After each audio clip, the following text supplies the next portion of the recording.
Graça e paz, queridos, boa noite. Sejam bem-vindos aqueles que estão nos visitando, a Igreja Batista Catuaí. É um prazer receber vocês nesse tempo, nesse final de semana que a gente comemora aniversário da igreja. E com muita alegria a gente tem estado desde hoje à tarde, aí, desde o almoço, com o Marco Teles, um amigo querido que a gente pôde receber aqui em Londrina. E é uma alegria também receber você para esse tempo aqui juntos, de comunhão, esse tempo de reflexão. Hoje à tarde já foi muito bom, já foi muito legal. Quem esteve aqui pôde aproveitar esse tempo de reflexão sobre louvor e adoração. E isso continua agora, continua amanhã de manhã. E a gente vai sentado aí a essa mesa, desfrutando desse banquete, né? Eu queria que você ficasse de pé um instante, aquietasse seu coração, fechasse seus olhos e orasse junto comigo. Orar primeiramente para que Deus nos agracie com a sua bondosa mão sobre nós. Que Ele fale ao nosso coração nessa noite. Antes de tudo, que a nossa adoração chegue ao seu trono, né? E com isso, com essa reunião, com esse encontro, com essa comunhão, agrademos ao Senhor. Pai, nós te louvamos, Deus, por esse tempo aqui juntos. A mesa está posta. E é com alegria, Deus, que nós participamos dela. Mais uma vez, Pai, obrigado por ter trazido o Marco até nós. Por termos esse privilégio, Pai, de ouvi-lo, de ouvir daquilo que o Senhor já tem tratado em seu coração, daquilo que o Senhor tem ministrado a ele, que é tão importante para a sua igreja, Pai, acerca da adoração, acerca do papel da igreja no louvor e na adoração, Senhor. Obrigado por isso. Então, Pai, em nome de Jesus, abre o nosso coração nessa noite, Senhor, para aquilo que o Senhor ainda quer tratar conosco. Usa a vida dele, Senhor. Te pedimos, Deus, em nome de Jesus, que o Senhor o use para que a gente seja ministrado aqui hoje. Eu sei que às vezes, Pai, aquilo que o Senhor ensina, aquilo que o Senhor ministra, pode doer, pode trazer desconforto, mas nós estamos aqui para isso. Que seja assim. Que se aquilo que o Senhor tem para nós hoje seja desconforto, que nós saiamos por aquela porta desconfortáveis, mas desejosos por mais do Senhor, desejosos por mais do Teu reino em nossas vidas. Que o Senhor gere isso no coração dessa igreja nesse final de semana. Em nome de Jesus, para isso, usa a vida do Marcos, Senhor. Em nome de Jesus. Meu irmão, que Deus te abençoe grandemente. Deixa Deus te usar.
Se olhar de perto e provar da alegria quer chorar. Se sofrer comigo, feito um soldado em Cristo, se ancorar. Sei em quem eu creio, estou certo de que tem poder e é santa vocação que Ele nos deu. Acreditar no Evangelho é caminhar seguro até sozinho. Acreditar no Evangelho é caminhar seguro até sozinho. Eu sei em quem eu creio, estou certo de que tem poder e é santa vocação que Ele nos deu. Vem olhar de perto e provar da alegria que é chorar.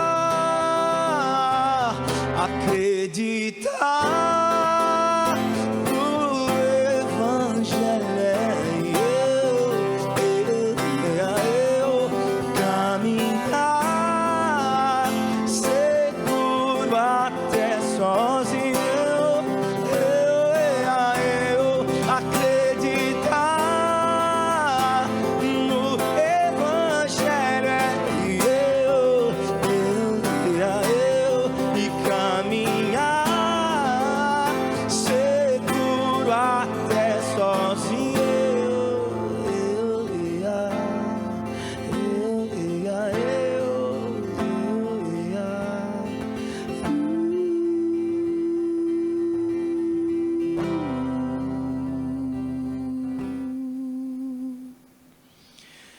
Amém. Que Deus nos dê essa graça de acreditar no Evangelho a esse ponto de ir. Porque o nosso envolvimento com o Evangelho é diferente do envolvimento de qualquer pessoa com uma religião qualquer. Porque o envolvimento com o Evangelho requer uma mudança de direção. O Evangelho é sobre andar. O Evangelho tem uma relação direta com o caminho, com jornada, com ir. E eu estou muito feliz de ter chegado até aqui. Eu acho que o que me trouxe até Londrina foi essa música, então eu comecei logo com ela, né? Eu gravo minhas músicas desde meus 18 anos de idade. Nunca vim para Londrina. No dia que eu gravei Até Sozinho, apareci por aqui. Que doideira, né? Então, Até Sozinho é uma canção preciosa para mim. E eu acho que esse disco, né, me trouxe nos lugares que eu tenho ido por causa do Evangelho, que eu jamais iria se não fosse por causa do Evangelho. Não tem esse negócio, né? De que tem lugar que só milionário vai e missionário. Então, e eu que não estou em nenhuma das duas categorias, como é que eu faço? Cantar outra música, que eu também gosto muito. Essa música aqui, ela fala sobre... Ela é, na verdade, a música de Simeão. Desculpe, Zacarias. Zacarias é pai de João Batista. Vocês conhecem, né? Zacarias, a história dele. Ele era sumo sacerdote. E Deus diz para Zacarias: Zacarias, eu vou lhe dar um filho. E ele vai ser o precursor do Messias. Zacarias teve dificuldade para crer nisso. E por essa dificuldade, ele emudeceu. Ele ficou mudo, né? Mas a mulher não teve dificuldade nenhuma para crer. Essa daqui, diferente de Sara, que gostava de dar risada, a mulher de Zacarias esperou, né? Quando o filho nasceu, inclusive, Lucas registra isso, o que é um acontecimento muito fora do padrão, e Lucas corajosamente registrou esse fato, é a mulher de Zacarias que dá nome a João Batista. Mulher não dava nome para criança não, gente. Ainda mais filho de sumo sacerdote. Essa deu nome para o seu filho. Na verdade, Lucas ele tem essa coragem de fazer um livro que a gente não entende como é que ele chegou até nós. O Evangelho de Lucas não faz o menor sentido ele estar aqui hoje. Era para ele ter sido engolido pelo tempo. Porque as coisas que Lucas escolhe dizer sobre Jesus, as coisas que ele pincela sobre a jornada de Jesus, sobretudo no começo do livro, são coisas muito chocantes que faria qualquer judeu fechar o livro na hora, parar de ler, jogar no lixo. Você veja, é um livro que começa com a visitação de um anjo a uma mulher. Isso é inovador, isso era novo. Quando eles entendiam que a visita de um anjo era a aprovação divina, era a fala do próprio Deus com aquele ser, com aquela pessoa, né? Isso não tem precedentes na Bíblia, né? Não tem. Quando Deus vai falar sobre o filho de Sara, por exemplo, os anjos falam com Abraão, não é verdade? Sara fica ouvindo de canto na cozinha. Quando Ana ora pedindo um filho a Deus, ele responde por meio do sacerdote, né?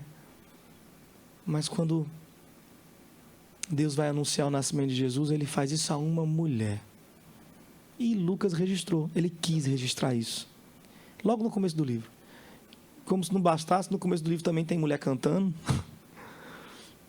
né? E no começo do livro tem uma esposa de um sumo sacerdote dando nome ao filho. Inclusive o Evangelho de Lucas é conhecido como o Evangelho aos pobres, porque Lucas faz isso até o final do livro. Até o final do livro ele escolhe aquelas pessoas que a sociedade desprezava para descrever como é que o Evangelho de Jesus impactou essas pessoas. No caso da mulher, por exemplo, ali no começo, né, como é que o Evangelho traz para a mulher esse lugar de estar diante da face de Deus falando com Ele, né? E de se expressar com fé diante de Deus. Então, essa música aqui, Simeão canta quando ele volta da mudez dele, né? Zacarias. Zacarias canta quando ele volta da mudez dele, né? Ele vai apresentar o filho no templo e aí a sua voz se abre e agora ele pode cantar. Tem muita coisa que me chama a atenção nessa história, mas a principal delas é o fato de Deus fazer, independente da gente.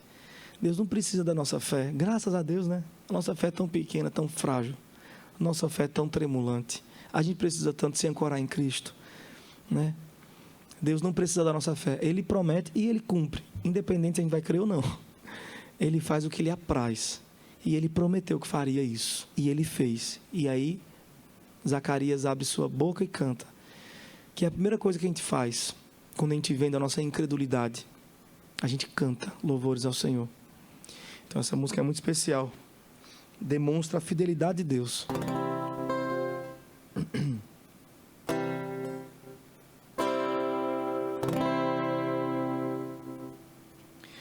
Louvado seja o Senhor, Deus de Israel, pois Ele visitou e redimiu para si um povo. Ele promoveu poderosa salvação para nós.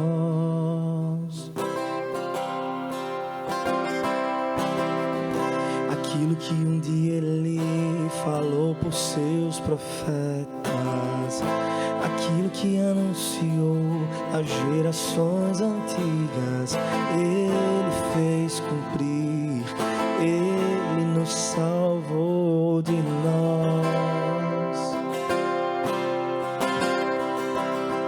E agora eu canto, antes muda, agora eu falo. O meu coração não creu tudo que um dia Ele falou. foi fiel para cumprir.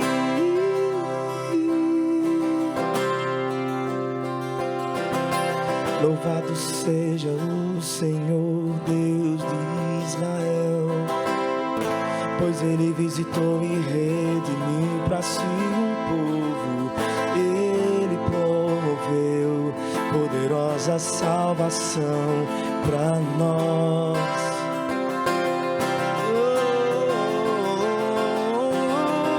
Aquilo que um dia Ele falou por seus profetas, aquilo que anunciou às gerações antigas, Ele fez cumprir. Ele nos salvou de nós. E agora eu canto, antes mudo, agora eu falo. O meu coração não creu, tudo que um dia Ele falou foi fiel pra cumprir. Eu canto, e agora eu canto. Antes mudo, agora é blá blá blá blá blá blá blá blá blá. O meu coração não creu, tudo que um dia Ele falou foi fiel pra cumprir. Deus é fiel, misericórdia revelou a nós, livrou nosso coração do medo, servi-lo com justiça e santidade todos os dias. E agora eu canto, antes mudo, agora eu falo. O meu coração não creu, tudo que um dia Ele falou foi fiel pra cumprir. Deus é fiel. E agora eu canto, antes mudo, agora eu falo. O meu coração não creu, tudo que um dia Ele falou foi fiel pra cumprir. Deus é fiel, Deus é fiel, Deus é fiel pra cumprir. Deus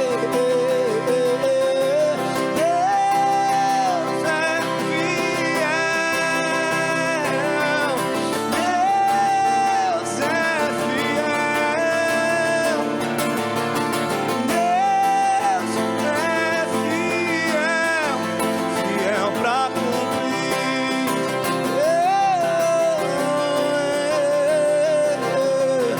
Deus é fiel.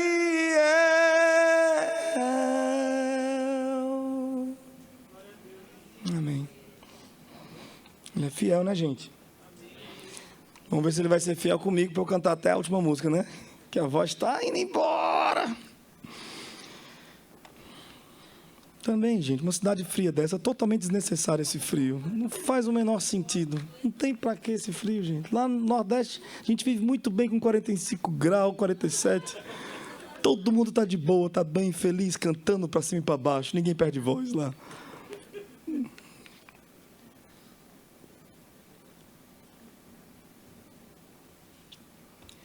Eu vou cantar uma música em homenagem à minha mãe, que está aqui. Mentira, não dá não. Essa música, ela me lembra muito a minha infância, né? Minha mãe foi quem me ensinou a tocar violão. Como vocês podem ver, ela não foi uma boa professora, acho que está claro. Ela que me ensinou a cantar também, a servir ao Senhor com a música, né? E... enfim, é isso mesmo. Amanhã é Dia das Mães, né? Então eu quero fazer essa homenagem à minha mãe, onde você quer que você esteja, mãezinha. Parece que ela morreu, né? Mas não, gente, ela está viva. É que a gente mora longe. Ela mora lá na Espanha, minha mãe. Missionária. E mora bem longe. E essa música aqui é muito especial para mim porque me lembra da minha infância. Embora eu não me considere um missionário, no termo radical, né? Nesse sentido mais radical do termo, assim, de você sair da sua cultura, ir para um outro lugar, abrir mão de suas convivências afetivas mais preciosas e se estabelecer em uma outra região, pregar o evangelho ali, essa situação mais radical do ser missionário, né? Eu entendo que todo mundo é missionário no termo de sermos cristãos com responsabilidade de pregar o evangelho em cada circunstância. Mas eu gosto de fazer essa diferenciação, né? Porque meus pais são missionários. Eu sei que, embora eu seja um missionário, eu não sou um missionário. Vocês estão entendendo? Não nesse sentido, mas se eu chamar todo mundo missionário e falar que todo mundo é igual, eu estou desprezando. O camarada está lá na tribo indígena, não vai assistir Doutor Estranho, que saiu ontem, não vai assistir nem tão cedo. Quando ele assistir Doutor Estranho já morreu, já lá para o 6º filme já. O nível de renúncia de alguém que está no campo, afastado, é um nível muito maior, muito superior a nós, por melhor cristãos que a gente possa ser. Por mais que a gente pregue o evangelho nas nossas realidades, nos nossos ambientes diários, ser missionário é outro rolê. E eu valorizo muito isso, acho que porque fui criado por missionários, né? Minha vida inteira lá em casa era assim. Meu pai nunca teve um cartão de crédito. Meu pai nunca teve um cartão de crédito, nunca. Né? E tudo que ele comprou sempre foi à vista. E eu não sei de onde vinha esse dinheiro. Tráfico de drogas não é possível, que realmente... Mas nunca teve um talão de cheque. Era assim, o que estava precisando, ele olhava para o céu e dizia, meu Deus, está precisando, se o Senhor quiser, não quiser também, o dono da obra é o Senhor. E Deus ia lá e supria de forma incrível, assim. E teve um dia, por exemplo, que a gente estava bem apertado. Aquelas histórias de missionário que todo mundo já ouviu. Não quero sensibilizar você para você chorar, não. Não quero que ninguém tenha dó aqui. Mas teve um dia que a gente estava bem difícil a situação lá em casa, sem comida no armário, na geladeira. E meu pai fez uma coisa que ele fazia com frequência nessas situações. Falou, meus filhos, vão para a praia orar. Que lá a gente tem praia, né? Desculpa. Tá? E era bem perto da minha casa, né? Meu pai estava plantando uma igreja. No bairro onde eu morava, só morava milionário ou missionário. Eu acho que a única pessoa que morava naquele bairro que não tinha um biscoito na estante era a gente. E aí meu pai, vamos para a praia, orar e agradecer a Deus pela provisão e pela fidelidade dele. E ele levava a gente para a praia, minha mãe levava o violãozinho, a gente sentava nós 5 ali, meu pai, minha mãe, eu e minhas 2 irmãs, e minha mãe cantava. E aí, nesse dia especificamente, ela cantou essa canção. Foi muito especial para mim. E quando a gente voltou para casa, depois de 1h30, 2 horas orando lá na praia, e, enfim, convivendo, sorrindo e morrendo de fome, brincadeira. A gente chegou em casa. Quando a gente estava chegando em casa, tinha uma caminhoneta parada na frente de um irmão que meu pai não via há muitos anos. E o irmão falou, Teles, eu estava esperando você chegar aqui, porque fui no supermercado fazer compra, e Deus falou para mim, tudo que você colocar no carrinho, você coloca 2 para o Teles. E aí, esses negócios de missionário, né, gente? Todo missionário tem uma história dessa, né? Que coisa linda. Eu não tenho uma história dessa. Você está entendendo que eu não sou missionário? Se eu quiser comprar 2 negócios de feira, 2 itens de cada... 2 volumes de cada item da feira, meu Deus, eu tenho que fazer um empréstimo. Não adianta. E aí ele descarregou o suficiente para a gente passar uns 2 meses lá em casa, assim, abarrotados. Deus é muito bom com a gente. Sempre foi fiel. Então, eu vou cantar essa canção aqui.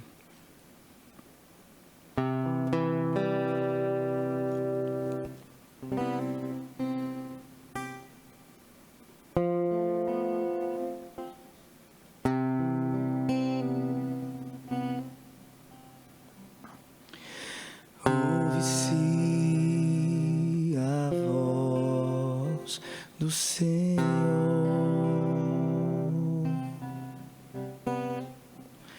Ouve-se a voz sobre as águas. Troveja, ó Deus da glória. troveja, ó Deus da glória.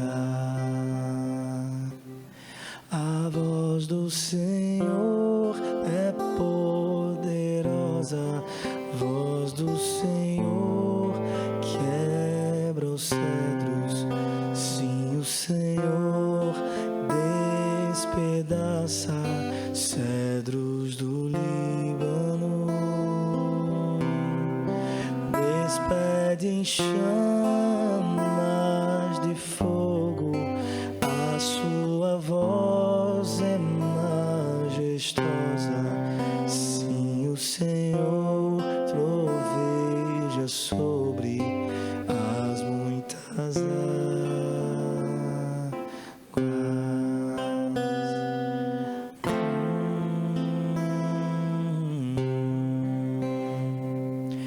Ouve-se a voz do Senhor,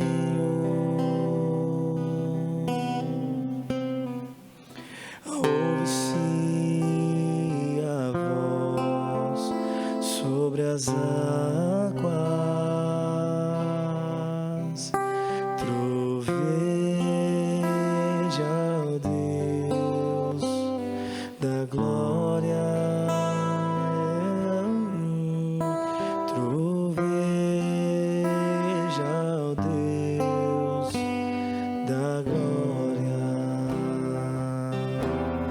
A voz do Senhor é poderosa, voz do Senhor quebra os cedros.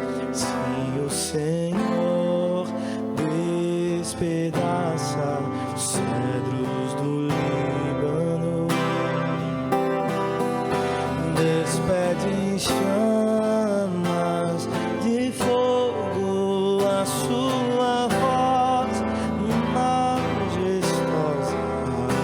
O Senhor troveja sobre as muitas águas.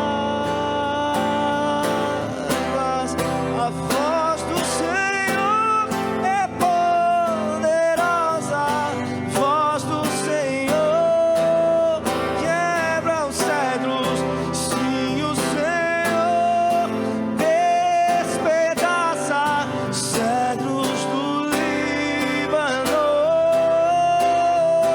despede em chamas de fogo, a sua voz é poderosa.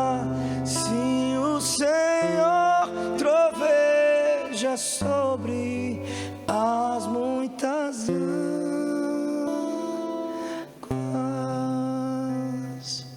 Ouve-se a voz do Senhor.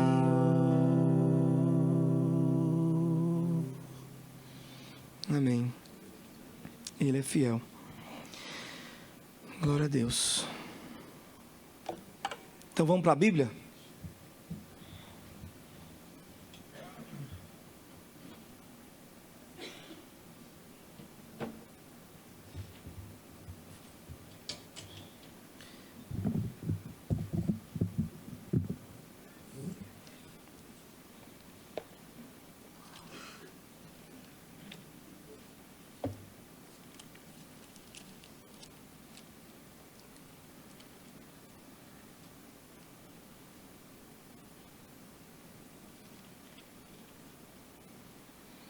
Por favor, abram suas Bíblias no livro de Lucas, capítulo 15, para vocês entenderem como é a ênfase mesmo de Lucas, né? A ideia do evangelho aos pobres.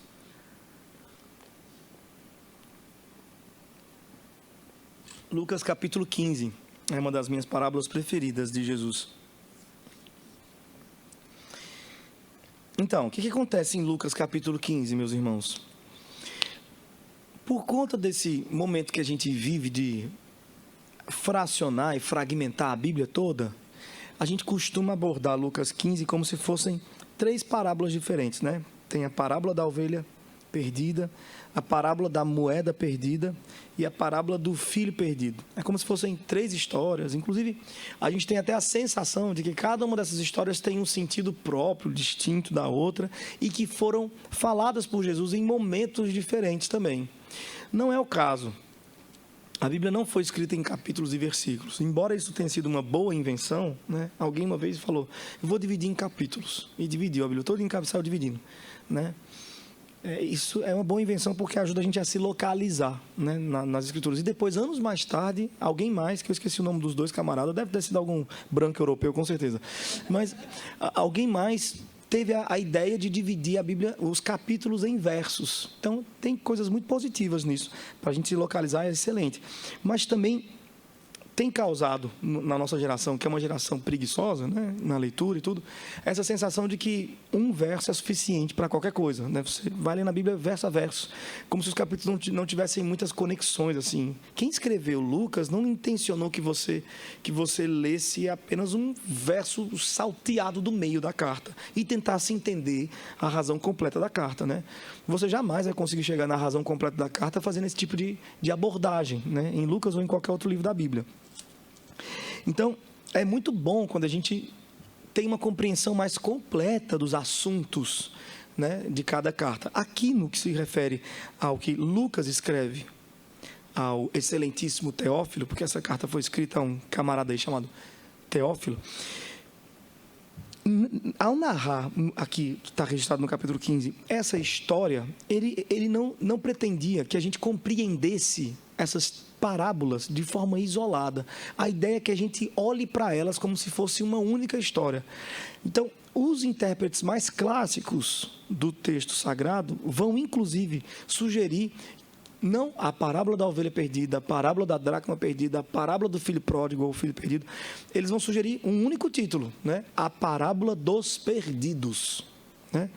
Então, é uma história que foi contada de uma única vez por Jesus para resolver um único problema e que traz para a gente também uma única compreensão, né?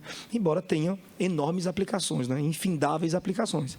Então, vamos olhar para essas 3 parábolas dessa forma, como se fosse uma única parábola. Por que é uma única história vista e narrada por 3 perspectivas diferentes. É a história dos perdidos, falada por Cristo por 3 perspectivas diferentes. Veja o que nós temos aqui, no capítulo, começando já do verso 1. Olha só que bonito. Cobradores de impostos e outros pecadores vinham ouvir Jesus ensinar. Cobradores de impostos e outros pecadores vinham ouvir Jesus ensinar. Isso é muito revelador sobre a intenção de Lucas, que eu já vinha falando desde o comentário dos primeiros capítulos ali, quando eu mais cedo falei com vocês aqui, né? O fato dele apontar o evangelho para o pobre, né? Colocar a mulher, que era uma figura, alguém na margem da sociedade, né? Que pode ser vista como alguém na figura de pobreza social, ele colocar ela em evidência, em destaque, cantando música, abrindo culto, né? Falando com Deus e tudo. Então, ele continua fazendo isso, né? Aqui nesse capítulo 15, ele enfatiza o público primário de Jesus. Ele enfatiza o tipo de gente que se juntava a Jesus. Isso é maravilhoso. Se juntava cobradores de impostos e todo tipo de pecador. É legal a gente colocar um pouquinho de atenção em quem são os cobradores de impostos, né? Quem são os cobradores de impostos, né? São pessoas do povo judeu que eram considerados pelos seus compatriotas ali, né? Pelos seus parceiros, como gente covarde, gente que abandonou a causa. O Império Romano foi muito inteligente, né? Antes do Império Romano, quando os outros impérios dominavam, a Síria, a Babilônia, eles dominavam com outros padrões de domínio. Havia outros padrões de domínio, né? Quando eles invadiam alguma nação, o costume deles era aniquilar com a cultura daquela nação. Então, por exemplo, quando o povo de Jerusalém foi invadido, eles perderam acesso ao templo, os muros ruíram ao chão, pararam de fazer seus cultos, até a língua deles foi adulterada, né? Eles tiveram que abandonar a língua, abandonavam o nome de nascença, botavam um nome que tinha mais relação com os deuses e com os lugares, né, dos povos invasores, né? Então, havia uma completa descaracterização daquele povo, quando ele era dominado. E isso causava o que no povo dominado? Que perdia sua língua, perdia suas festas, perdia sua cultura, perdia sua religião, perdia suas roupas, perdia seus nomes. O que causava nesse povo? Causava angústia, muita angústia e insatisfação com o império que dominava neles, né? Então, muita frequência havia motins, né? Gente querendo voltar para a sua pátria, retomar sua língua, retomar seus costumes. Agora, quando o Império Romano surge, ele surge com uma outra abordagem de uma outra proposta de dominação, né? Inteligentíssimos eles. E, rapaz, e se a gente acalmar essa galera, dominar eles, mas deixar que eles continuem com os aspectos de sua cultura? Quem cultuar Deus Ra, vai cultuar Deus Ra. Quem cultuava Deus de Israel, vai cultuar Deus de Israel. Quem não cultuava ninguém, vai continuar sem cultuar ninguém. Quem sabe assim eles ficam mais tranquilos, não fazem montinho. É uma estrutura que os Estados Unidos estão usando até hoje. Então, brincadeira, foi só uma piada que deu errado. Então, mas assim, era a ideia de dominar aquela cultura, mas preservá-la o máximo possível. E mais do que isso, havia uma outra estratégia, e era por isso que eles continuavam frequentando a sinagoga, embora estivessem debaixo do Império Romano, quando Jesus nasceu, né? Frequentavam sinagogas, faziam seus sacrifícios e tal. Mas, apesar disso, eles eram dominados. E havia muito sofrimento, havia muita tristeza, havia muitos abusos, muitos. Eles viviam uma vida miserável. Mas tinha pão e circo, né, gente? E aí parecia que isso mantinha o povo um pouco menos acalorado para revoluções. Uma outra estratégia que eles faziam era a estratégia de eleger no meio do povo representantes que trabalhavam para o Império Romano. Esses camaradas iam ganhar muito bem. E, por ganhar muito bem, iam estabelecer fidelidade com o Império Romano. Eles eram os cobradores de impostos. Então, eles trabalhavam para o Império Romano, iam até o povo, e nessa perdia a amizade de todo mundo, porque ninguém queria, né, pagar impostos para Roma. E os camaradas que trabalhavam lá perdiam a amizade de todo mundo. Falavam, isso aí é o covarde, frouxo, não aguentou a pressão. Atrás de dinheiro, foi trabalhar para cobrar imposto, né, dos seus próprios contemporâneos aqui. Abandonou a causa. Esse camarada aí, ninguém se colocava nas sandálias de um cobrador de impostos, né? Dizia assim, caramba, vamos tentar imaginar aqui, só criando roteiros, tentar imaginar, será que o cobrador de impostos em questão não desistiu dessa vida miserável e aceitou a proposta do dinheiro de Roma, porque estava com a sua mãe doente e não tinha condições nenhuma de manter? Mexeu no coração dele? Será que não era uma questão de criação de filhos? Nem todo mundo tem a resistência de criar o filho no morro. Nem todo mundo consegue isso, não. Tem que ter muita fibra. Então, quem se dobrava ao Império Romano era considerado o pior dos piores. Era gente que abandonou a causa e serviu ao Império Romano.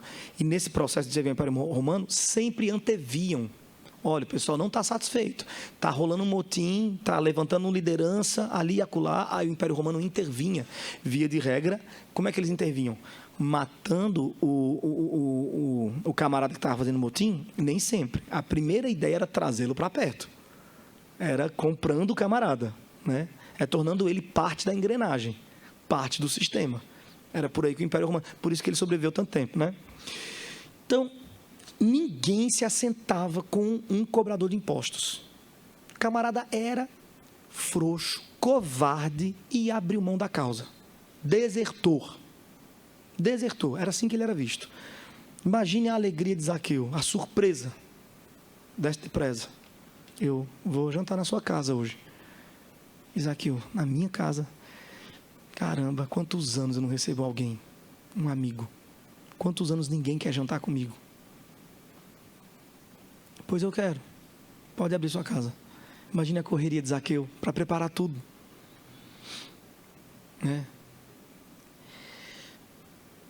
Então, como Zaqueu, eu quero subir o mais alto que eu puder. Não.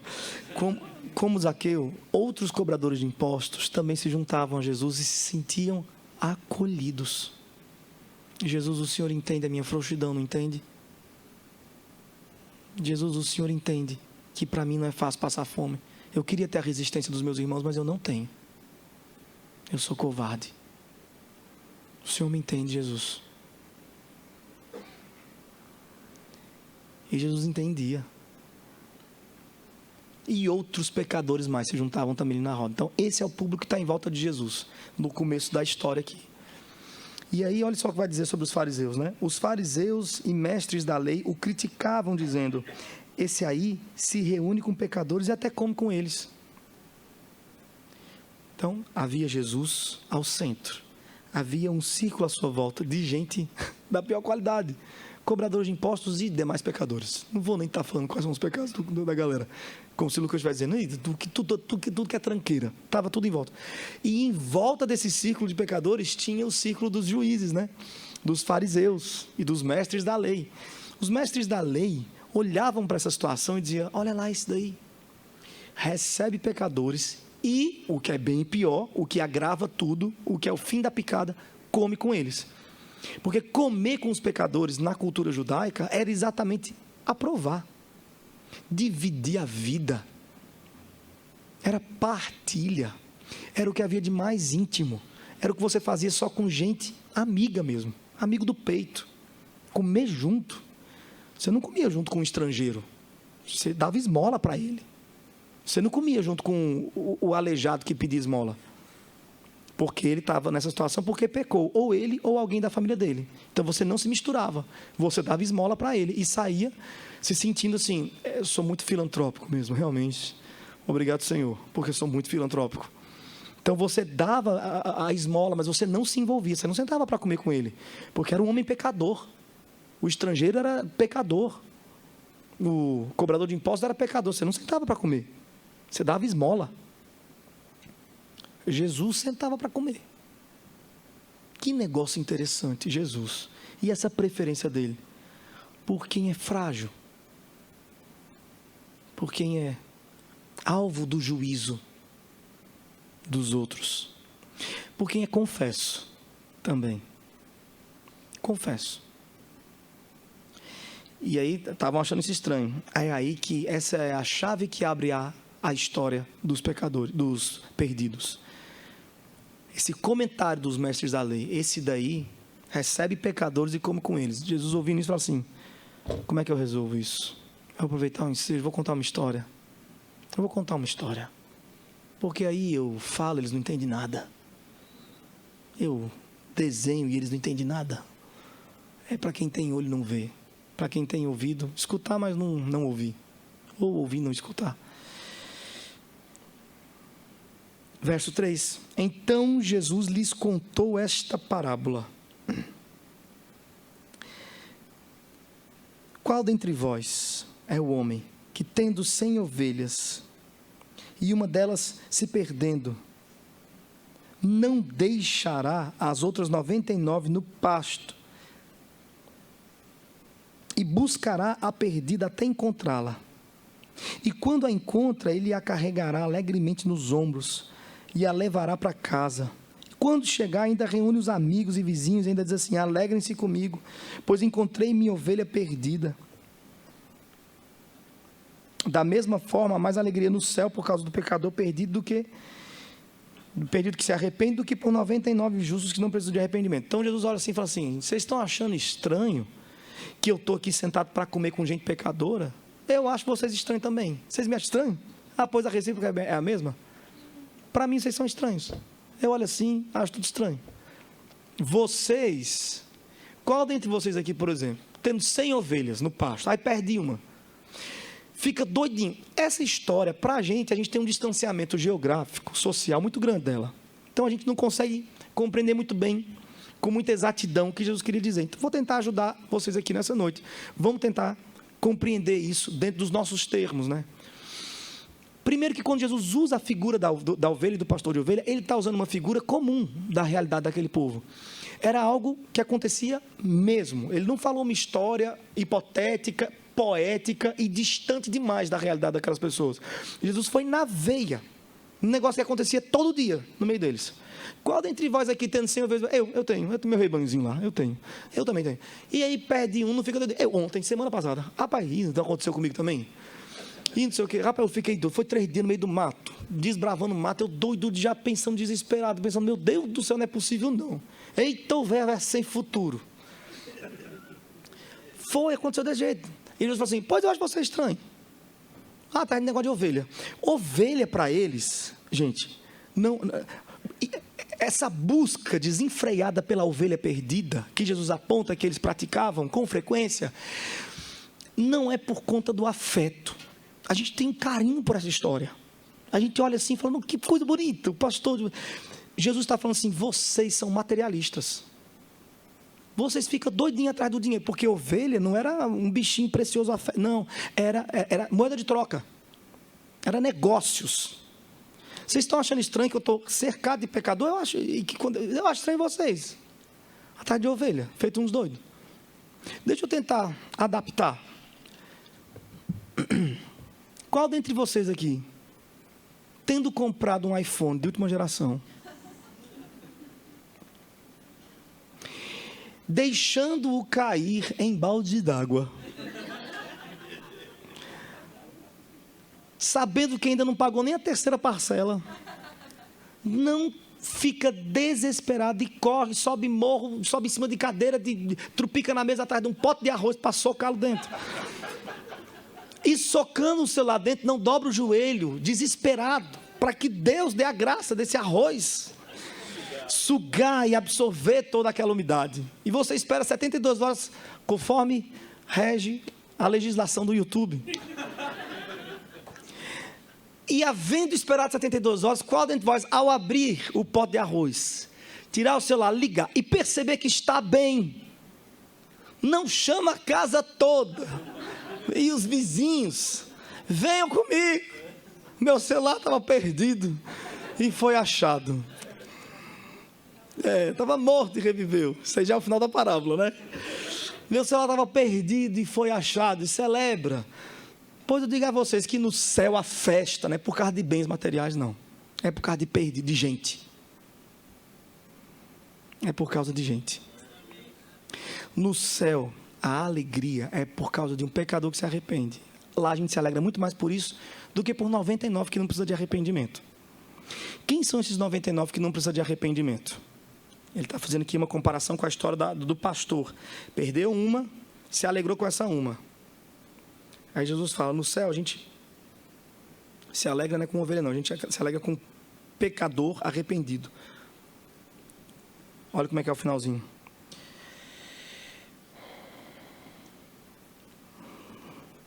Gente, eu estou perdido. Da mesma forma, há mais alegria no céu por causa do pecador perdido que se arrepende do que por 99 justos que não precisam se arrepender. Quem são os 99 justos que não precisam se arrepender? Tem gente que pode sugerir assim, são os judeus. São os 99 justos que não precisam, né? Os judeus são, não são os judeus. Porque os judeus não são justos. Eles precisam se arrepender. Aqui trata-se de um grupo de pessoas ou de entes, um grupo de seres que não precisam de arrependimento. Logo, não se festeja. Mas quando um pecador se arrepende, aí todo mundo festeja lá, no aprisco. Quem são os 99 justos? Eu vou ficar do lado dos intérpretes clássicos que vão entender que esses 99 justos aqui, que não precisam de arrependimento, aí tem gente que vai dizer assim, a igreja, somos nós aqui da igreja, 99 justos que não precisam de arrependimento. Errou de novo. Porque se tem uma coisa que a gente precisa, aleluia, é arrependimento. Não é verdade? Né? Não vou nem apontar para os irmãos que mais precisam de arrependimento aqui. Não vou estar constrangendo ninguém. O pastor já passou o dossiê de todo mundo para mim. Então, 99 justos também não é a igreja. A igreja é a ovelha perdida, que foi encontrada e trazida nos ombros pelo pastor. O aprisco do qual saiu o nosso pastor para resgatar sua ovelha, o nosso pastor é Jesus, foi o céu. E lá no céu ele deixou suas hostes espirituais, seus anjos justos, que não precisam de arrependimento. Mas esses anjos justos se alegram com ele, quando ele volta com o seu perdido nos ombros, com a sua ovelha perdida. Então, este pastor, meus irmãos, é Cristo. Ele teve essa função na história da nossa redenção, a função de descer do céu e entrar lamaçal adentro, rompendo graveto nos peitos, rompendo mata adentro, descendo morro, subindo morro. Ele se sujou entre nós, permitiu-se ser ferido, enfermar e morrer, mas não desistiu. Estava obstinado, nosso pastor. Não desistiu enquanto não cumpriu sua missão e não retornou para o Pai com a ovelha perdida em seus ombros, sua igreja. Da mesma forma como o sumo sacerdote entra no Santo dos Santos com a couraça, com o nome de todos os nomes das famílias de Israel, nosso Jesus voltou nos ombros conosco, nos representando. Ele cumpriu seu papel de buscador, de pastor, nos achou e nos trouxe para o seu aprisco. Esse é Cristo Jesus. Agora, a história continua e vai ser reelaborada por uma outra perspectiva. Olha só, verso 11, Jesus continuou. Um homem tinha 2 filhos. Espera aí, pulei. Verso 8, desculpe. Verso 8. Ou suponhamos, ou ainda, uma mulher. Qual a mulher que tendo 10 dracmas e perdendo uma, acaso não acende uma lamparina, um candeeiro é melhor porque daí já dá uns royalties, varre a casa inteira, procura para todo lado com cuidado e diligência até encontrá-la, e quando a encontra, reúne as amigas e vizinhas e diz assim: alegrem-se comigo, pois encontrei a minha moeda perdida.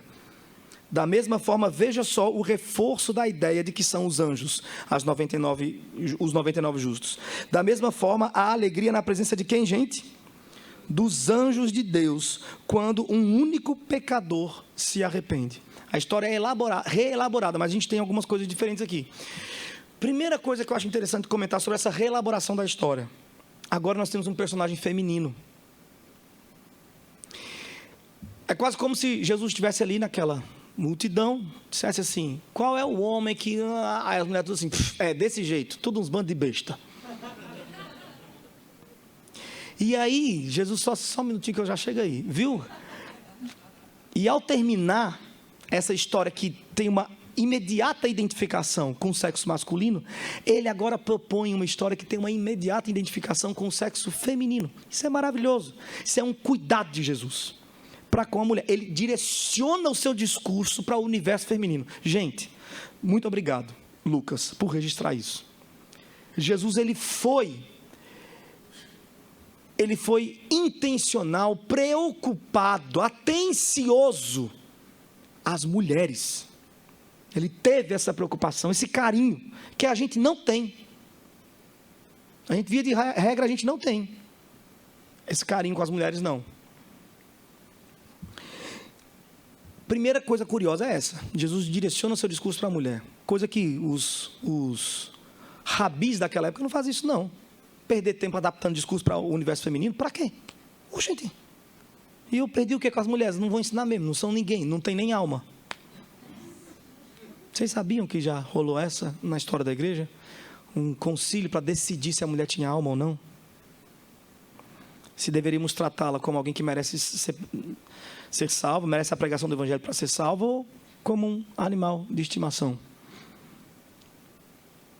Eu não vou nem dizer qual foi o resultado do concílio, tá, gente? Para não chocar vocês. Então, primeira coisa curiosa é essa: Jesus se importa com o universo feminino. Segunda coisa curiosa: se na primeira parábola Cristo é a figura do buscador, eu devo compreender que na reelaboração da parábola, a buscadora também é uma figura de Deus. Deus se coloca em pele feminina. Eita! Agora eu estou a um passo de virar liberal. Se eu der mais um passo aqui, eu vou virar um pastor liberal. Eu já vou para a cabana fácil. Deus não se importa com isso. Quem se importa é a gente. Deus não se importa com isso, não. Homem e mulher veio dele. Homem e mulher veio dele. Ele se coloca em pele de mulher para ressaltar qualidades que são próprias dela. A qualidade da busca minuciosa. Aquela busca... Você que é casado, você está ligado, né? Que só quem acha a sua sandália e a chave do carro É a sua mulher. Claro que a gente fala em termos genéricos. Dentro do universo feminino é mais facilmente encontrada a qualidade do detalhe, da busca minuciosa, da obstinação. Eu vou varrer essa casa todinha. Minha esposa é assim. Se perder alguma coisa, ela começa a arrumar a casa todinha. Ela vai arrumando da varanda, vai vai arrumando até chegar no fim, vai arrumando a casa assim. E ela não desiste enquanto não encontra. Eu, se pego alguma coisa, eu determino de bagunçar, eu derrubo a casa, passo logo um caminhão por cima, eu fico logo irritado. Então, de forma geral, as mulheres são mais assim, mais minuciosas, mais obstinadas. Tem que ser assim para ser mãe, né, gente? Precisa dessa qualidade. Porque só a mãe sabe o que é buscar obstinadamente pelo seu filho perdido. Mamãe sabe o que é isso. Então, mas vamos para a história em si. Qual de vocês, mulheres, tendo 10 dracmas, perdendo uma não fica doidinha? Não vai varrer a casa toda. Obstinada, minuciosa. Detalhe por detalhe, levantando cada negocinho do assoalho. Vendo em cada frecha. Qual de vocês, mulher, também diz respeito a uma situação que acontecia com frequência? Não foi uma situação hipotética, poética e afastada da realidade daquele povo. Qual de vocês, tendo 10 dracmas, não perdendo uma, não fica... Eu, menina, semana para minha prima, ficou maluca, ligou para mim, a gente vira na casa atrás dessa dracma. Uma dracma não tinha lá tanto valor. Uma moeda de prata não tinha lá tanto valor. Então, onde é que está o mistério? Por que se busca uma moeda sem valor? Por que se busca uma moeda sem valor? Veja, naquela cultura, era comum que quando as moças recebiam uma proposta de casamento, o primeiro presente que elas acolhiam, né, que elas recebiam da família do propositor, era uma tiara de dracmas, com a qual ela saía para se exibir na pracinha, quando dava 6 horas da tarde. Ela saía para se exibir, para mostrar para as pessoas, estou safa, minha vida deu certo. Porque para a mulher naquela época, coitado, dar certo era ter um diadema desse na cabeça, né? Era a segurança da vida delas. Estou segura, né? Meu destino foi selado. Eu estou caminhando agora para uma oficialização de uma relação, né? Vou ser cuidada, eu vou ser amparada, eu não vou ficar para trás, né? Então, esse diadema, essa tiara de 10 dracmas era muito importante na cultura judaica. Quando uma delas perdia uma dessas dracmas, imagine só o desespero. Ali tinha uma relação afetiva envolvida. Ali tinha uma relação afetiva. Ela falou, não, pelo amor de Deus, está chegando 6 horas, eu tenho que virar a casa toda, vou ter que achar essa dracma. E procurava, até achar. Ao achar, botava lá de volta, devolvia essa dracma à sua utilidade. Porque, veja, uma dracma podia ser uma barra de ouro. Quanto vale uma barra de ouro? Eu nem sei, que eu não sou desse negócio de matemática, né? Nem tenho dinheiro também. Então, mas eu sei lhe dizer uma coisa. O tesouro maior do mundo, enterrado e perdido, não vale nada. Não vale nada. O tesouro maior do mundo só tem validade se alguém o tirar de lá e o devolver à sua utilidade. Recolocar o seu valor no lugar. Colocá-lo, devolvê-lo à vida. Enquanto ele está morto e enterrado, não tem condições dele ter valor algum. No escuro, quem é que vai ver o brilho do ouro? Lá embaixo, se você pudesse ver lá embaixo. Eita, bichinho. Olha só, tá vendo? Desculpe aí, pastor, melei tudo. Não precisa buscar as coisas não, gente, deixa molhado mesmo. Volto aqui nunca mais, parece que eu estou vendo. Então, eu falei isso alto. Então, mas assim,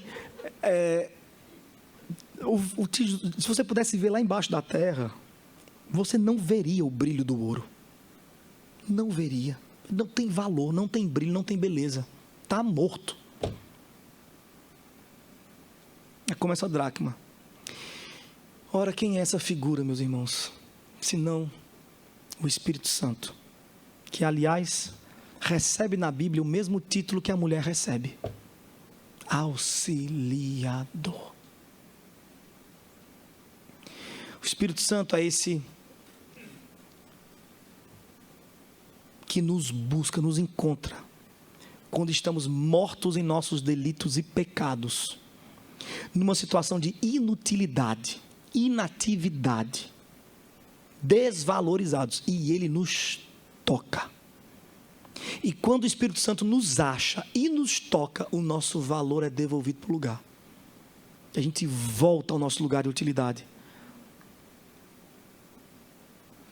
E a história vai continuar.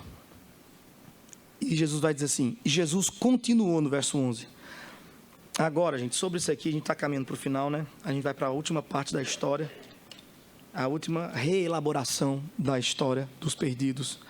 E eu preciso dizer algumas coisas já de antemão. Trata-se do ápice aqui. Trata-se do... Pode trazer, venha. Achei que tenha medo não, as duas. Venha. Tudo bom. Não precisa. Não precisa não. Põe por cima. Ela é mulher, ela é minuciosa, ela não... Se você achar dinheiro aí, eu perdi. Obrigado. Valeu. Então, a gente vai caminhar agora para a parte final dessa história. E eu preciso dizer algumas coisas. Eu vou dizer a vocês.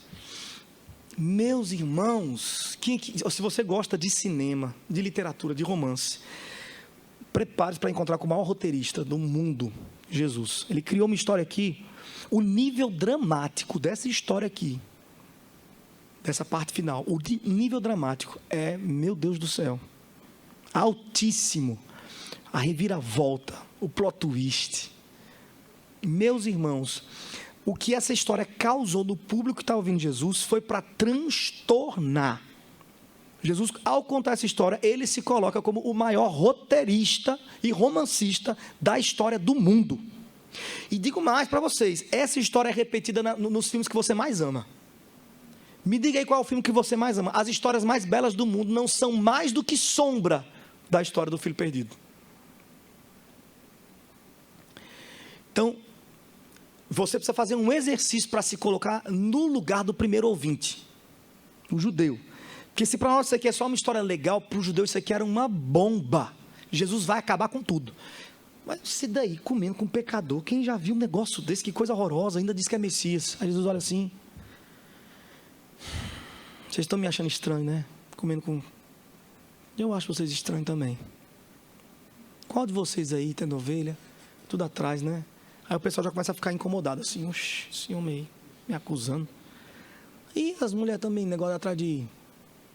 Botando na frente de tudo, como maior importância da vida, o casamento, a relação, o afeto. E vocês querem saber? Deixa eu contar mais uma história. Um homem tinha 2 filhos. E eu imagino todo mundo se calando e olhando para Jesus. O contador de histórias. E ele vai dizer, um homem tinha 2 filhos. O filho mais jovem disse ao seu pai, quero a minha parte da herança. Nesse ponto aqui, a gente já tem um boom. Sabe aqueles os filmes da Disney, que começa sempre metendo na canela? Gente, filme de Disney é o seguinte, alguém vai morrer nos primeiros 5 minutos. Alguém vai morrer. No Nemo, é a mãe que morre, o negócio é perdido. No outro, hoje em dia, no Rei Leão, gente, alguém vai morrer nos primeiros 10 minutos. O filme novo que tem, Soul, o personagem principal morreu. Os primeiros 5 minutos de filme, o personagem principal morreu. Eu digo, oxe, acabou o filme. A Disney tem essa característica de elevar a nossa empatia, a nossa sensibilidade assim, a níveis altíssimos no começo do filme. Bum, bota lá em cima. Aí você está seguro. Agora ela vai te levar até o final. Ninguém vai desgrudar da tela mais. Você está seguro. É o que Jesus fez aqui. Botou o nível de tensão da história já lá em cima, no começo da história. Um homem tinha 2 filhos. E o mais novo disse assim, pai, eu quero a parte da minha herança. Pô, oxente, quem já viu isso? Um dos valores mais caros daquela comunidade era o valor da família. Ninguém rompia com família, não. Para a gente isso aqui hoje parece normal, porque hoje é normal abandonar pai e mãe. É padrão da sociedade, dar tchau para o pai, dar tchau para a mãe. Naquela geração, não. Tudo que o avô construía era para o pai levar. Tudo que o pai desenvolvia era para o filho continuar. Tudo que o filho desenvolvia era para o neto levar adiante. Havia uma sequência, uma continuidade dos negócios da família. E esse camarada, no começo da história, o mais novo, olha para o pai e fala assim: pai, para mim o senhor morreu. É isso que eles ouviram. Para mim o senhor morreu. E imediatamente o pessoal fica curioso. Primeiro, quem já viu um negócio desse? Alguém romper com um dos valores mais caros da gente, a família. Em segundo lugar, vem a atenção agora. Qual vai ser a postura do pai? O que é que o pai vai fazer? Ele tem que fazer o que qualquer um de nós aqui faria. Vai dizer: meu amigo, vá se catar. Parte da herança, do meu trabalho, do meu esforço, eu vou lhe dar para vocês ir embora. Vou não. Não vou. Eles ficam agora atentos, mas Jesus continua a história. E diz: o pai dividiu seus bens entre os filhos. Que pai é esse? É a primeira pergunta que levanta. Puxa, que pai, danado de pai é esse? Meu Deus do céu. Galera, cada qualidade de pai. Pois essa qualidade de pai é o nosso Pai do céu. E eles não sabiam disso, porque não conheciam a Deus. Tu já pensou você desprezar esse pai, sem saber que está desprezando Deus? E aí, verso 13, alguns dias depois, o filho mais jovem arrumou suas coisas e se mudou para uma terra distante, onde desperdiçou tudo o que tinha por viver de forma desregrada. A galera, meu Deus do céu. Gente, o afastamento, lembra? O nosso afastamento social, geográfico, cultural. Veja, ele acabou de colocar o menino. No começo da história, ele pega o menino que está aqui bem de boa na vida dele e joga ele no chão. Bah! E todo mundo começa a desprezar esse menino. Agora Jesus pega esse menino e joga ele abaixo do chão, porque acaba de fazê-lo quebrar outro valor da cultura judaica, que é o valor da terra. Quer dizer, o camarada não apenas pegou o dinheiro do pai, que é na verdade o acúmulo de todas as gerações anteriores, e vai, ao invés de colocar esse dinheiro na nossa pátria, na nossa terra, ao invés de desenvolver nossa cultura, desenvolver o nosso povo, desenvolver o nosso estilo de vida, ele vai para terras distantes, assim, gastar desordenadamente o acúmulo de uma geração inteira. Ele abandonou Israel. Primeiro ele rompe com o pai, depois ele rompe com a terra. Então, se eles estavam desprezando esse garoto, agora eles estavam cuspindo na cara desse garoto. Era a pior pessoa. A história continua. Verso 14. Quando seu dinheiro acabou, uma grande fome se espalhou pela terra, e ele começou a passar necessidade. Aí, você consegue ouvir o alívio da multidão, que pensava: Jesus vai de novo colocar a gente em situação constrangedora? Agora, quando Jesus manda essa daqui, ele fala: graças a Deus, a história terminou, em paz, do jeito que a gente queria, graças a Deus, um abraço para todo mundo. E todo mundo se levantou, se abraçou feliz, a história terminou, ele teve o que mereceu, passou fome e necessidade, acabou a história. E Jesus: a história não terminou não, está só começando. Não vai terminar assim? Nesse momento de fome, de necessidade, olha o que Jesus vai dizer.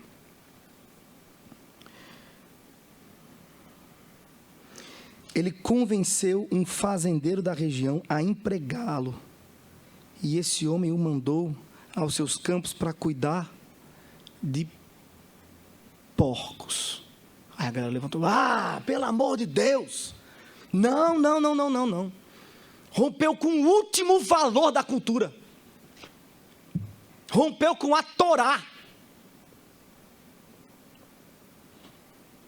Primeiro ele rompe com o pai, depois ele rompe com a terra, e agora ele rompe com a Torá, que prescrevia claramente sobre a impureza dos porcos. Gente, Jesus coloca esse menino no chão, no começo da história. Depois ele bota abaixo do chão. E agora esse menino eu não sei para onde mais foi a dignidade. Ele não é mais um ser humano nos ouvidos de quem está escutando a história. Não é mais um ser humano, não é digno de afeto, não é digno de ser encarado nos olhos, não é ninguém. É menor do que nada. Aqueles cobradores de impostos ao lado de Jesus e os pecadores era gente boa, perto de um traste desse. E todo mundo está na expectativa, como é que essa história vai terminar? Esse cara tem que morrer. O sangue está batendo nos olhos, os dentes estão trincados. Essa história tem que terminar do jeito certo, para a glória da nossa nação e para a alegria da nossa Torá. Esse camarada tem que morrer.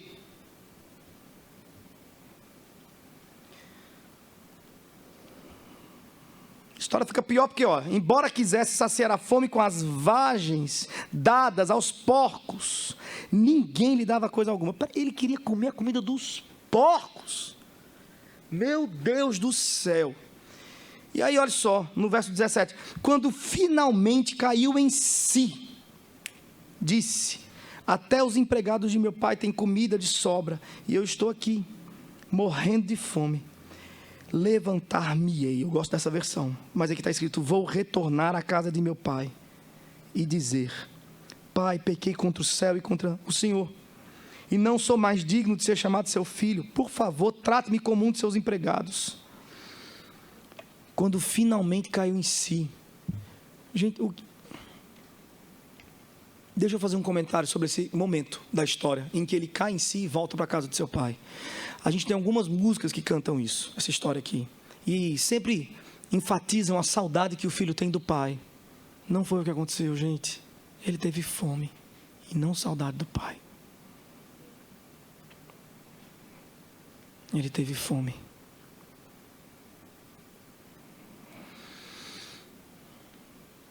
E não saudade do pai.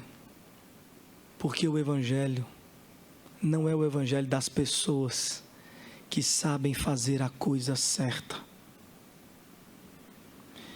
O evangelho é a graça sobre quem não sabe fazer o certo. Vocês sabem o que vai acontecer no final da história. Eu vou adiantar só para poder elaborar meu comentário. Vocês sabem que o pai vai abraçá-lo e vai recebê-lo sem sequer dar ouvido ao seu discurso ensaiado. Porque o evangelho não é para quem tem o discurso certo, a motivação certa. O evangelho sabe que os nossos melhores atos, como caminhar até o Pai, são atos que por trás guardam motivações equivocadas. A gente é ruim até no nosso desejo. A gente erra até quando faz a coisa certa. Mas o evangelho é para a glória da misericórdia e graça de Deus. Por isso que ele não conta com as suas motivações certas. Ele vai consertá-las posteriormente. Mas para lhe alcançar, ele não conta com você. Porque se fosse contar com você, você é um egocêntrico, faminto, um bicho, que só pensa em sobreviver. Você não está pensando na coisa certa nem quando entra na igreja. Mas apesar disso, o Pai lhe recebe e lhe organiza, por meio de sua palavra, lhe desenvolve na fé. Se ele fosse esperar que você viesse pela motivação certa, nem isso o Pai investigou, ele sabia que a motivação era errada. O discursozinho guardava na verdade o negócio de me dê comida. Era isso, me dê comida. Como é que eu faço para manipular meu pai para ele me dar comida? Mas o pai não é manipulado por ninguém. Ele deu não porque o filho falou a coisa certa. Ele deu porque ele é assim. É o que ele é. O nome dele é misericórdia. Ele é pai. E pai vai lhe dar comida. O pai vai abrir a casa para você. Você pode estar na sarjeta. A mãe vai lhe visitar. Porque é o que ela é. É o que ele é. Ele é pai. Glória a Deus pelo evangelho que deposita em Deus a glória pela nossa salvação. Mas voltando para a história, vou me levantar e vou lá. e vou dizer, ensaiou o discurso: pequei contra o céu e contra o Senhor, não sou mais digno de ser chamado seu filho, por favor trate-me como um de seus empregados. Então voltou para a casa de seu pai. Agora imagine o público, ele vai voltar, agora é a hora, eu não consigo imaginar ninguém sentado, nessa parte da história, não consigo imaginar ninguém sentado. Imagine todo mundo olhando para Jesus assim, com os dentes trincados mesmo, e o sangue dando nos olhos. Assim, fale que ele vai morrer miseravelmente, dê a ele uma morte cruel, lenta e dolorosa, dê a ele o que ele merece. Não vá redimir essa criatura, não. Então voltou para a casa de seu pai. Quando ele ainda estava longe, seu pai o viu. E cheio de compaixão, a partir daqui eu imagino que Jesus teve que gritar o resto da frase, porque todo mundo estava falando alguma coisa. E cheio de compaixão, correu para o seu filho e o abraçou e o beijou. Se você pudesse ler no original, você saberia que, do grego, esse beijou não é um beijo qualquer, não é um boa noite, não é um ósculo, não é um cumprimento. Esse beijou aqui, ele é extravagante. Esse beijou aqui é cobriu de beijos. Cobriu de beijos. É um afeto gigante. E aí ainda, eu acho legal quando bota a imagem, quando Jesus contando essa história, coloca nesses termos, ele ainda vinha de longe. Jesus foi detalhista ao dizer esse encontro, ao narrar esse encontro. É como se Jesus tivesse, e aí Stênio Márcio vai colocar isso numa música dele, como se o pai tivesse no portão, encostado no portão, como se fosse uma atitude religiosa dele. Fim de tarde, vou para o portão esperar meu filho, desde o dia que ele saiu, e olhava. No outro dia, igual, fim de tarde, vou para o portão, e se encostava ali e ficava olhando. Uma hora vai aparecer, ele vai voltar, meu filho vai voltar. E o povo passando: senhor está aí ainda, senhor? Cabeça branca aí ao relento, faça isso não, ele já morreu, ele já está perdido. Ele vai voltar. Teimosia de paixão faz das cinzas renascer alento. É assim que diz a canção de Stênio Márcio. A canção diz assim, fim de tarde no portão, a cabeça branca ao relento. Teimosia de paixão faz das cinzas renascer alento. Na estrada o seu olhar, procurando um vulto conhecido. Espera um dia abraçar quem diziam já estar perdido.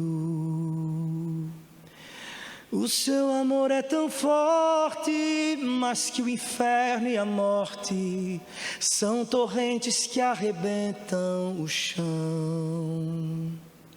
Mais fácil secar os mares e apagar a estrela Antares, que arrancar o amor do seu coração. Fim de tarde se debruça no portão. A segunda estrofe diz assim: mais um dia aconteceu e o moço retornou mendigo. E o pai depressa correu e abraçou seu filho tão querido. Tragam roupas e um anel, calcem logo os seus pés, milagre.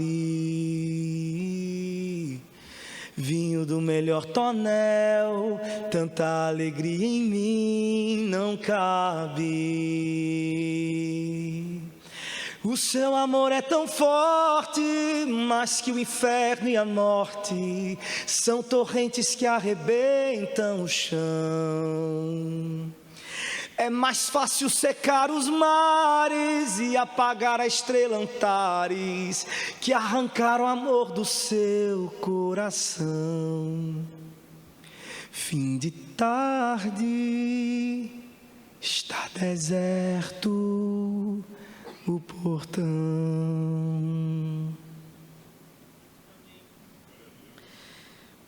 Pai, pequei contra o céu e contra o Senhor. Não sou mais digno de ser chamado seu filho. Por favor, trate-me como um de seus empregados. Então voltou para a casa de seu pai. Quando ele viu de longe, mandou esse discurso ensaiado. E o pai, no entanto, disse aos seus servos, não mandou nenhum sermão assim. Pecou mesmo. Que bom que você voltou. Tem umas poucas e boas para lhe dizer. Não.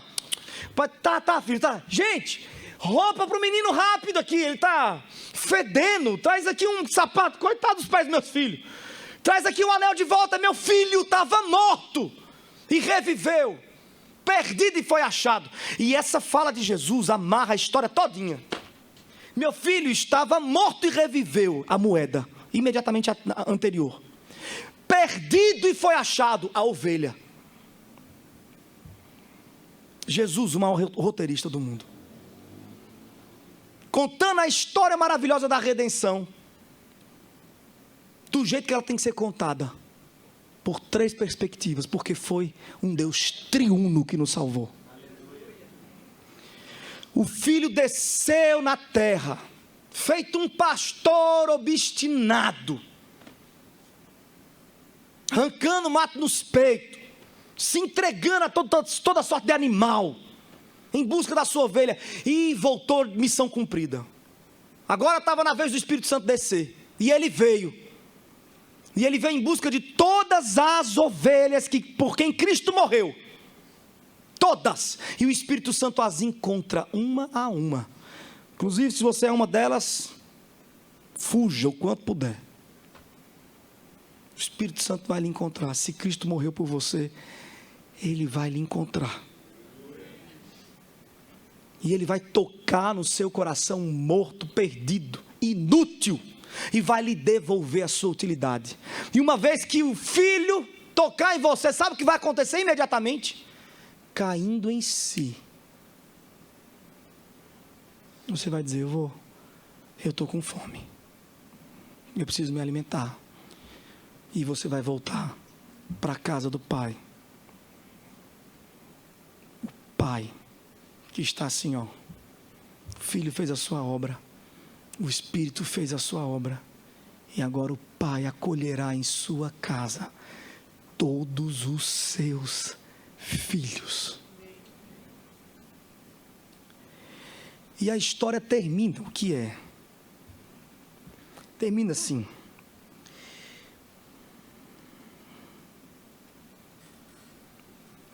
Enquanto isso, o filho mais velho trabalhava no campo. Na volta para casa, ouviu música e dança, e perguntou a um dos seus servos, o que está acontecendo ali? Seu servo respondeu, seu irmão voltou, e seu pai matou um novilho gordo, pois ele voltou são e salvo. O irmão mais velho se irou, e não quis entrar. E o pai saiu para conversar com ele. Meu filho, você sempre teve tudo de mim, para que esse ciúme? Como é que o senhor acolhe um camarada desse? Como é que o senhor matou um novilho, senta para comer com pecador? Como é que o senhor faz isso? E o final da história é impressionante, porque o pai fala com ele, meu filho, tudo que eu tenho sempre foi teu, como é que você tem inveja do negócio, ciúme do negócio desse?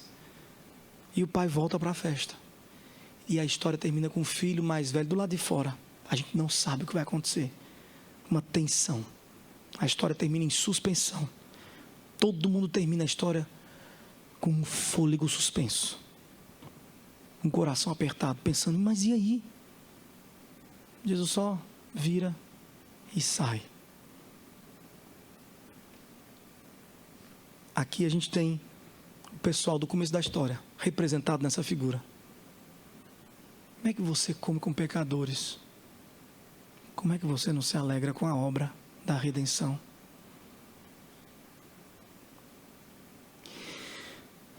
Meus irmãos, quem nós somos nessa história?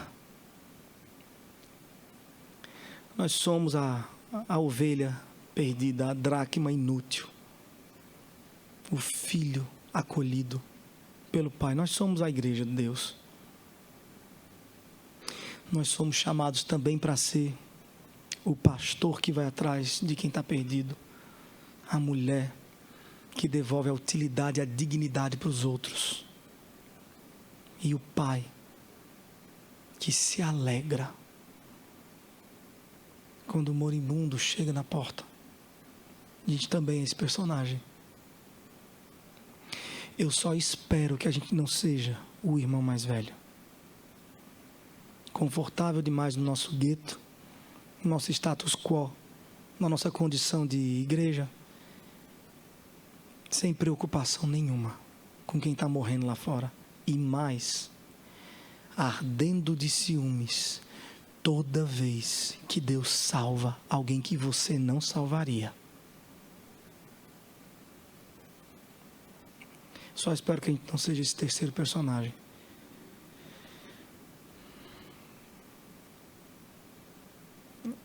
Acho que eu encerrei o que eu tinha para dizer. Mas eu vou aproveitar para abrir uma janela de comentário simples. Dizer que hoje eu estava com o pastor Rogério andando ali na universidade e ele comentando, né, do ponto estratégico que vocês estão, perto de uma universidade, minha gente, o lugar de tantas dracmas perdidas, tantas ovelhas perdidas, desgarradas, tantos filhos pródigos, precisando de abraço e de aceitação, de acolhimento. Que lugar estratégico. Que Deus dê graça para vocês cumprirem o papel de vocês aqui nesse lugar. Que Deus dê muita graça a vocês. Que essas cadeiras se encham de gente frouxa. Que essas cadeiras se encham de gente covarde, de desertores, de gente que não sabe viver sozinho e que precisa do apoio, do acolhimento de Cristo, de seu Evangelho e da Santa Igreja. Amém? Vou terminar cantando uma canção. E que Deus faça a sua obra no nosso coração. Continue falando com a gente do jeito que Ele sabe fazer. Que Ele aplique no nosso coração a sua palavra. Que frutifique, Senhor, que frutifique para o louvor da sua glória. Que frutifique para a alegria da sua igreja. Que frutifique, Senhor. Em nome de Jesus.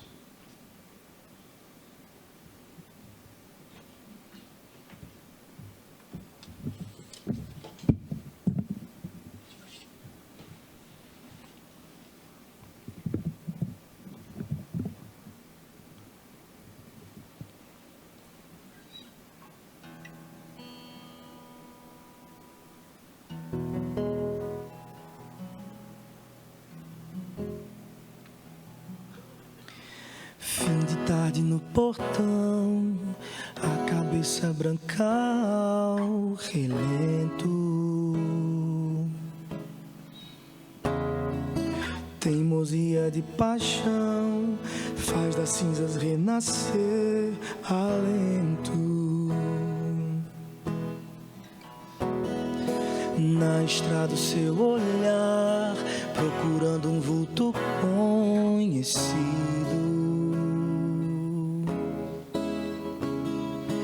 Esperam de abraçar quem diziam já estar perdido. O seu amor é tão forte, mais que o inferno e a morte são torrentes que arrebentam o chão. Mais fácil secar os mares e apagar estrelantares que arrancar o amor do seu coração. Fim de tarde, se debruça no portão. Araiá, lararararaia, lara. Lararararaia, lararararaia, lararaia.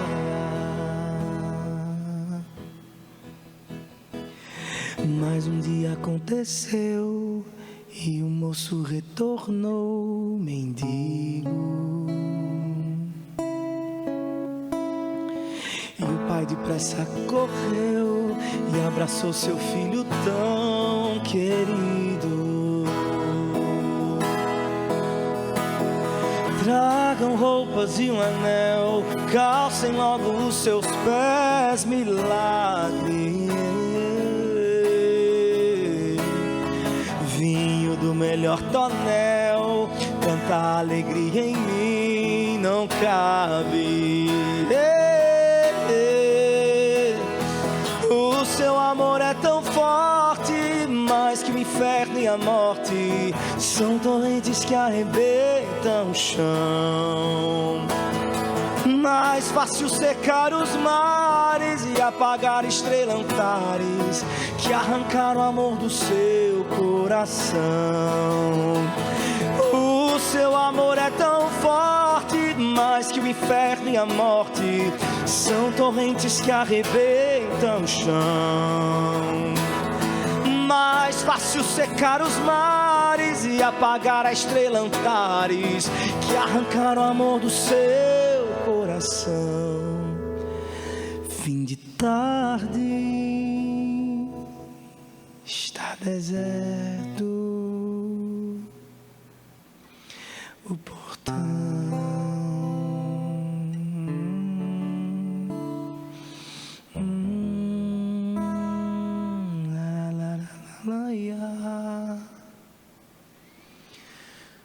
Amém.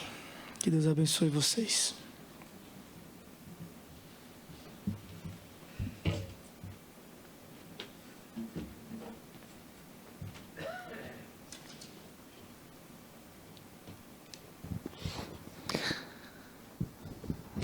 No início, eu orei aqui, né?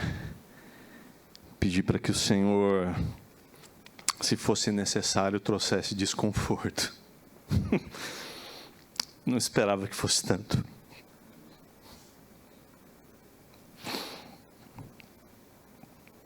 Obrigado, meu irmão.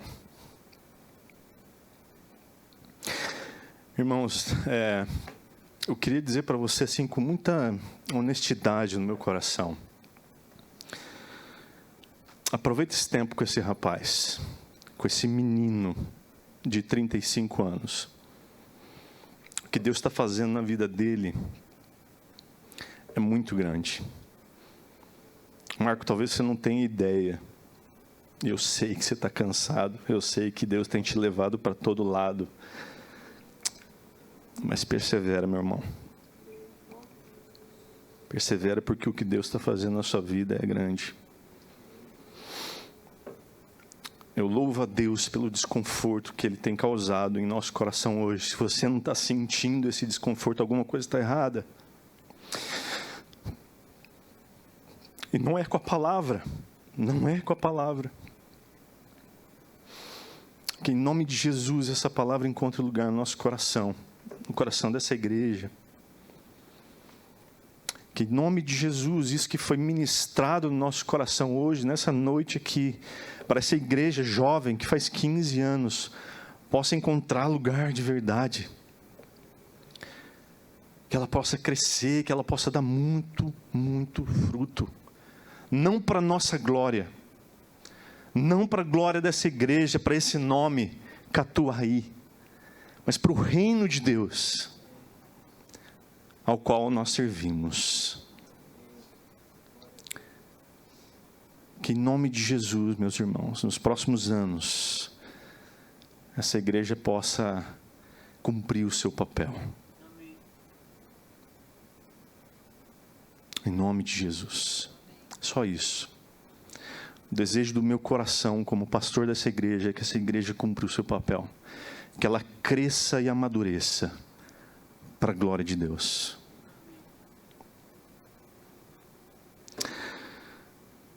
Glória a Deus. Meus irmãos, não acabou ainda, graças a Deus, amanhã ainda tem mais. E Deus nos ajude. Deus nos ajude para o que tem por vir ainda.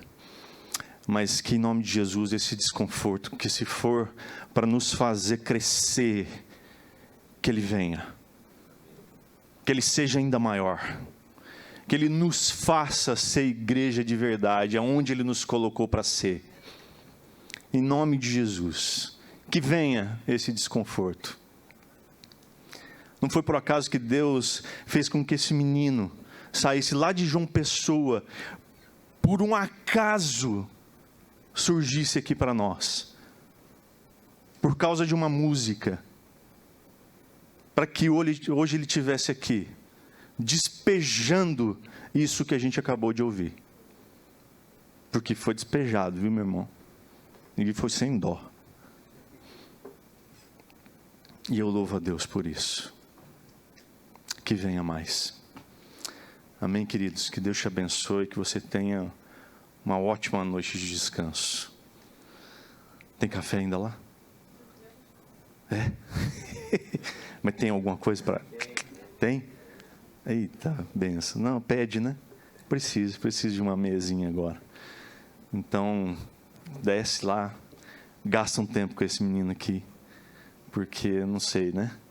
Não foi por causa da água que caiu aqui não, meu irmão. Eu acho que vai ser uma bênção muito grande de Deus, se a gente conseguir, né? É. Não, foi outra coisa. Ah, meu Deus. E compre os livros dele. Amém, queridos? Que Deus te abençoe, uma boa noite para você. Até amanhã de manhã, culto, Dia das Mães, ceia e palavra de Deus.